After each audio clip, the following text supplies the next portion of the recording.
میں نے کسی جگہ امریکہ کے ایک ریٹائر سرکاری افسر کے بارے میں ایک واقعہ پڑھا تھا۔ اس افسر کو وائٹ ہاؤس سے فون آیا کہ فلاں دن صدر آپ سے ملنا چاہتے ہیں۔ اس افسر نے فوراً معذرت کر لی۔ فون کرنے والے نے وجہ پوچھی تو اس نے جواب دیا، میں اس دن اپنی پوتی کے ساتھ چڑیا گھر جا رہا ہوں۔ یہ جواب سن کر فون کرنے والے نے ترش لہجے میں کہا، آپ چڑیا گھر کو صدر پر فوقیت دے رہے ہیں۔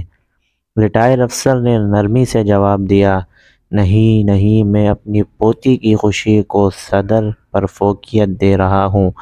فون کرنے والے نے وضاحت چاہی تو ریٹائر افسر نے کہا، مجھے یقین ہے میں جو ہی وائٹ ہاؤس سے باہر نکلوں گا تو صدر میرا نام اور میری شکل تک بھول جائے گا، جبکہ میری پوتی اس سیر کو پوری زندگی یاد رکھے گی۔ میں گھاٹے کا سودا کیوں کروں؟ میں یہ وقت اس پوتی کو کیوں نہ دوں جو اس دن اس وقت میری شکل اور میرے نام کو پوری زندگی یاد رکھے گی، جو مجھ سے محبت کرتی ہے، جو اس دن کے لیے گھڑیاں گن رہی ہے۔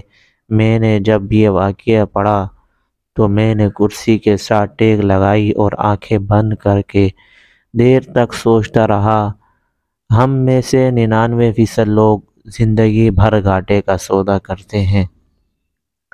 ہم لوگ ہمیشہ ان لوگوں کو اپنی زندگی کے قیمتی ترین لمحات دے دیتے ہیں جن کی نظر میں ہماری کوئی اوقات، ہماری کوئی اہمیت نہیں ہوتی، جن کے لیے ہم ہو یا نہ ہو کوئی فرق نہیں پڑتا، جو ہماری غیر موجودگی میں ہمارے جیسے کسی دوسرے شخص سے کام چلا لیتے ہیں۔ یقیناً ہم سب گھاٹے کا سودا کرتے ہیں۔ دوستو، اگر آپ کو ویڈیو پسند آئی ہے تو ویڈیو کو لائک، چینل کو سبسکرائب لازمی کریں۔ ملتے ہیں اگلی ویڈیو میں۔ خدا حافظ۔